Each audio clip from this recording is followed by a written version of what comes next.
Assalamualaikum warahmatullahi wabarakatuh.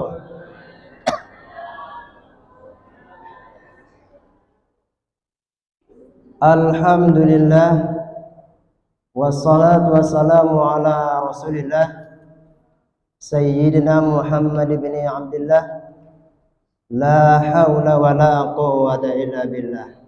Amma ba'd. Faqala Allah Ta'ala fi kitabihil karim, a'udzu billahi minasy syaithanir rajim. Bismillahirrahmanirrahim. Ya ayyuhallazina amanu taqullaha haqqa tuqatih wa la tamutunna illa wa antum muslimun.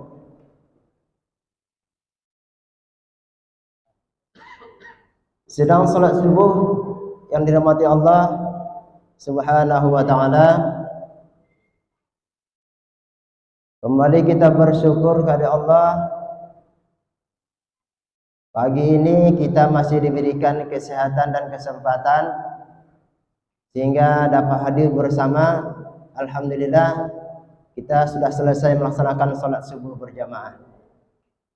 Salawat beserta salam tetap terlimpahkan buat junjungan alam Nabi besar Muhammad sallallahu alaihi wasallam dengan mengucapkan Allahumma shalli ala sayyidina Muhammad wa ala ali sayyidina Muhammad. Semoga dengan selalu berselawat kita mendapatkan syafaatnya di yaumil akhir nanti. Amin ya rabbal alamin. Jemaah nikmati Allah Subhanahu wa taala, hidup ini yang kita lakukan apa yang bermanfaat buat kita, baik bisa untuk diri kita pribadi maupun untuk orang lain. Dalam sebuah kisah, Ibnu Mubarak atau kita kenal Abdullah Ibnu Mubarak, seorang ulama termasyhur pada zamannya, penulis hadis, orang dermawan, bahkan terkenal di mana-mana. Suatu hari beliau pergi menunaikan ibadah haji. Setelah selesai melaksanakan ibadah haji, beliau tertidur di dalam masjid tersebut di kota Mekah. Di dalam tidur beliau bermimpi mendengar ada dua orang malaikat sedang berbincang-bincang. Malaikat pertama berkata,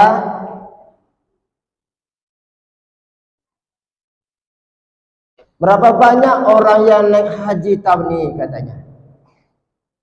Lalu malaikat yang kedua menjawab, orang naik haji tahun ini yaitu kurang lebih 600.000 orang naik haji.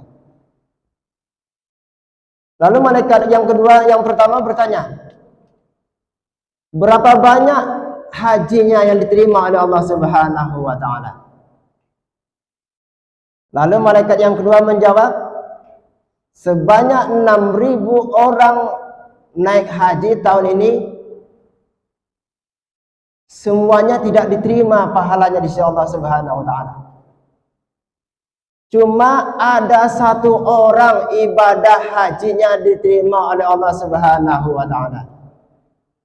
Dia tidak naik haji, belum berangkat naik haji, tapi dia sudah diterima haji di sisi Allah Subhanahu wa ta'ala.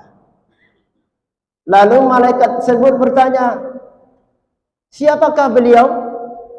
Kok bisanya haji dia diterima sebelum dia belum berangkat, dia dikategorikan diterima hajinya di sisi Allah Subhanahu wa ta'ala. Lalu beliau, malaikat yang kedua menjawab, dia adalah seorang sol sepatu, seorang tukang jahit sepatu yang tinggal di Damaskus atau di negeri Syam. Sekarang kita kenal kotanya kota Syria, salah satu kota tertua di dunia. Nah, beliau tinggal di situ. Sambil dalam mimpinya Ibnu Mubarak sambil menangis dia. Kenapa menangis? Banyaknya orang melaksanakan haji jauh-jauh, keletihan, banyak duit habis, tapi hajinya tidak diterima oleh Allah Subhanahu wa taala.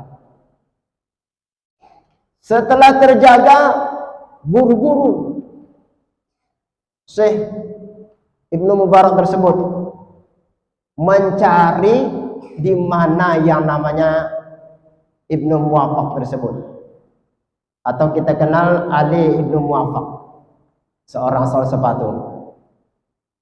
Dicarilah di kota tersebut, di masjid tersebut, di lorong-lorong, di mana-mana, di gang, sehingga beberapa hari beliau mencari, ketemulah yang namanya Ibnu Muwafaq. Lalu beliau bertemu ke rumahnya Ibnu Muwafaq. Assalamualaikum warahmatullahi wabarakatuh. Waalaikumsalam. Ada apa? Silahkan masuk, kata Ibnu Muwafaq. Kenalkan, saya dari jauh, nama saya Ibnu Mubarak. Kedatangan saya sini, saya ingin berbincang-bincang kepada saudara. Jadi dilayani oleh Ibnu Muwafaq, berbincang-bincang. Lalu Ibnu Mubarak menceritakan dalam mimpinya bahwa dia bercerita dimulai dari awal sampai akhir. Ibnu Muwafaq bertanya,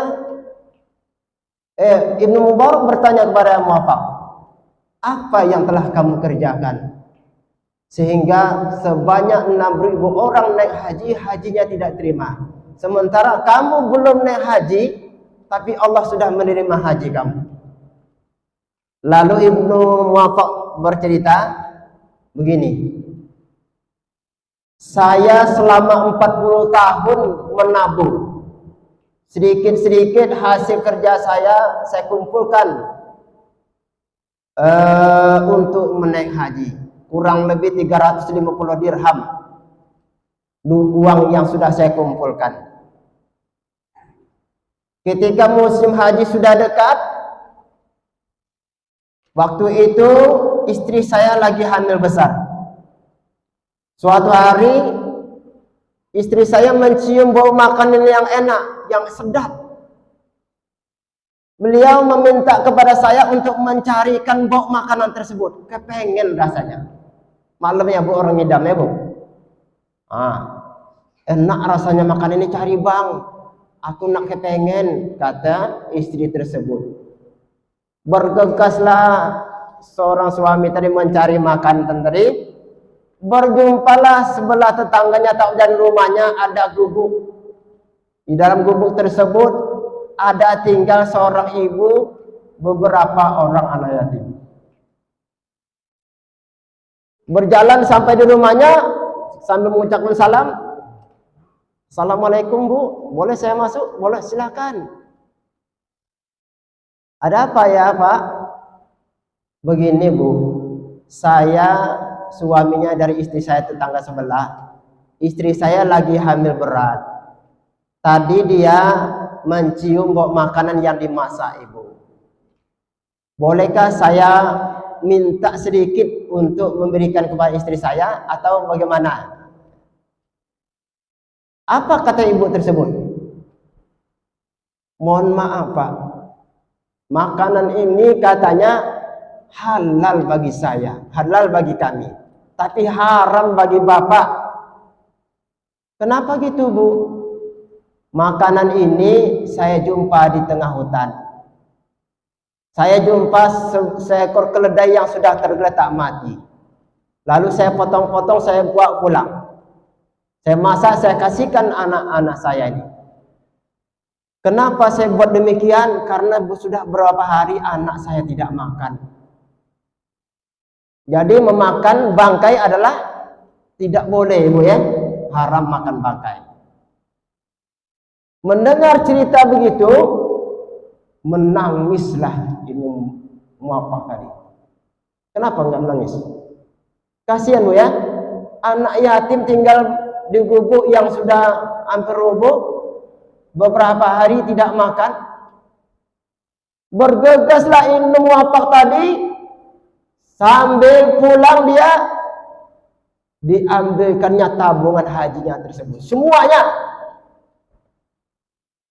dikasihkan sama ibu tersebut. Ibu, ini uang sudah saya kumpulkan selama 40 tahun. Saya kumpulkan untuk naik haji, tapi hari ini saya ridho ikhlas untuk memberikan kepada ibu. Peliharalah anak-anak ibu, berilah mereka makan. Jadi inilah ceritanya yang ditangkap oleh Ibnu Mubarak tersebut. Mendengar cerita itu menangislah Ibnu Mubarak. Inilah salah satunya kenapa Allah terima amal ibadahnya. Kalau kita melaksanakan ibadah haji hampir tiap tahun, umrah hampir tiap tahun, tetapi masih ada tetangga kita yang tidak makan,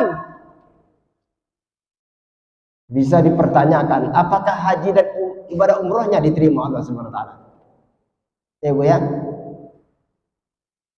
Juga kalau orang tidak peduli dengan hidup orang miskin, anak yatim, salah satunya adalah orang-orang pendusta agama. Ara'aital ladzi yukadzibu bid-din, fadzalika allazi yad'ul yatim wa la yahuddu 'ala ta'amil miskin. Tahukah kamu orang-orang pendusta agama itu? Yaitu orang yang menghardik anak yatim dan tidak mau memberi makan orang miskin. Jemaat mati Allah Subhanahu wa taala, inilah yang telah kita pelajari, kita dapat, semoga mendapat pelajaran bagi kita. Bukankah semua yang kita lakukan, ya, baik itu makan, minum, kalau tidak kita niatkan kepada Allah Subhanahu wa taala, sia-sia jadinya, ya. Wa ma akalta fa amnaita, apa yang kau makan akan menjadi busuk. Wa ma labista fa ablaita, apa yang kau pakai akan menjadi lapu. Wa ma tasaddaqta fa amdaita, apa yang telah engkau sedekahkan, yang telah engkau berikan, itulah nantinya yang engkau terima di sisi Allah Subhanahu wa taala. Mudah-mudahan ada manfaatnya buat kita semua. Amin ya rabbal alamin. Lebih kurang saya mohon maaf. Wassalamualaikum warahmatullahi wabarakatuh.